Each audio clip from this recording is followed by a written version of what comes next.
Most killers leave behind clues of chaos. A fingerprint, a footprint, a weapon discarded in haste.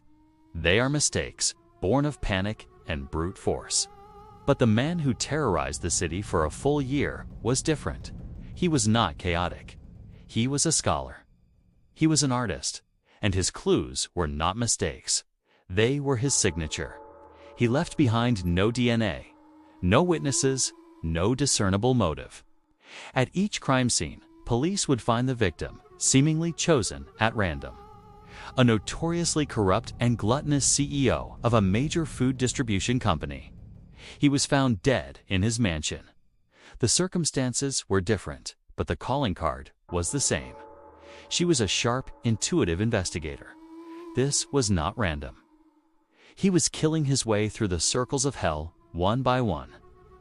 They knew his next victim would be someone he considered wrathful to match the fifth circle of hell. The case became a frantic, desperate race against a literary timeline. The pages were from a very old copy. The paper was brittle, the typeface archaic. This was the breakthrough they had been praying for. The FBI began to trace every known copy of this specific edition. They checked university libraries, private collections, and recent auction house sales. Next to each location were detailed notes, a meticulously researched case file on how each person's life embodied the sin he had assigned them. And on his desk, lying open, was the rare edition of Dante's Inferno, with the next page carefully torn out, ready for the next victim. Rossi and her team began the painstaking work of identifying the specific edition of Dante's Inferno.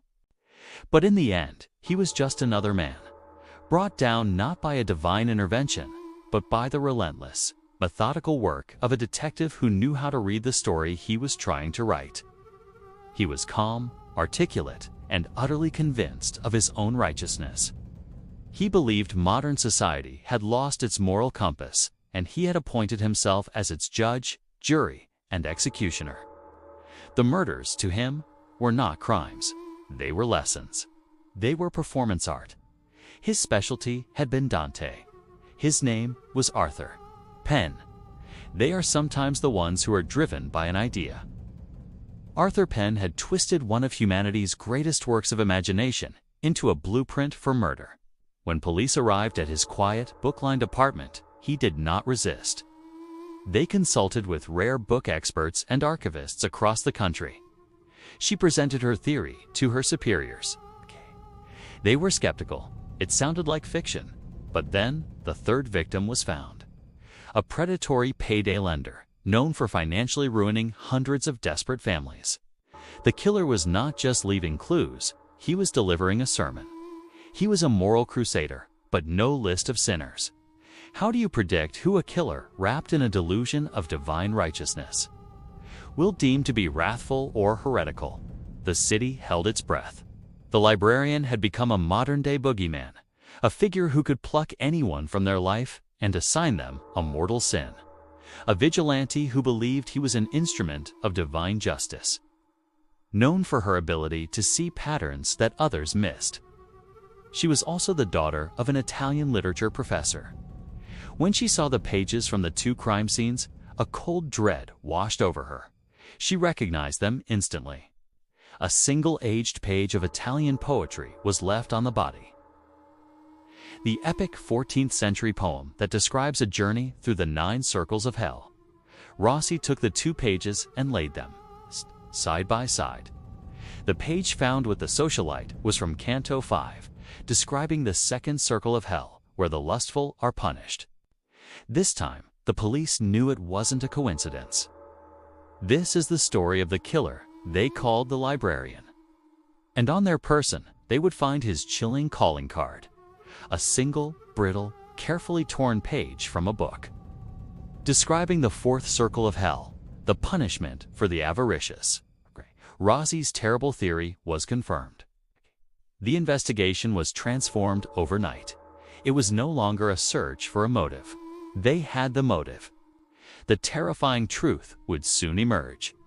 It was always the same book, and he was killing his way through the chapters. This is the story of a detective's race against a literary timeline. A hunt for a serial killer who is using one of the greatest works in history as a murder manifesto. It began in the spring with the death of a prominent, wealthy socialite. She was found in her luxurious apartment with no signs of forced entry. It was a bizarre but seemingly random detail in a baffling case. The page contained poetry, written in archaic Italian. It was logged into evidence, and the case eventually went cold. The first chapter was written, but no one knew how to read it. The initial theory was a robbery gone wrong, but nothing of value was taken. The only thing out of place was a small, yellowed piece of paper placed delicately on the victim's chest. It was a page torn from an old book. The police noted it, but its significance was lost on them. 3 months later, the second victim. A quiet panic began to ripple through the department. They had a serial killer on their hands, one who was communicating with them in a language they didn't understand. The press got wind of the detail, and the city was gripped by fear. Who was this killer who left pages from a book as his signature? The media gave him his name: the librarian. The case was assigned to Detective Isabella Rossi. They were not from just any book. They were from Dante Alighieri's Inferno. The page found with the CEO was from Canto 6, describing the third circle where the gluttonous are tormented. Rossi realized the horrifying truth. He was choosing his victims based on the sins described in Dante's poem. He was a man who embodied the sin of greed. And with his body, the police found a page from Canto 7.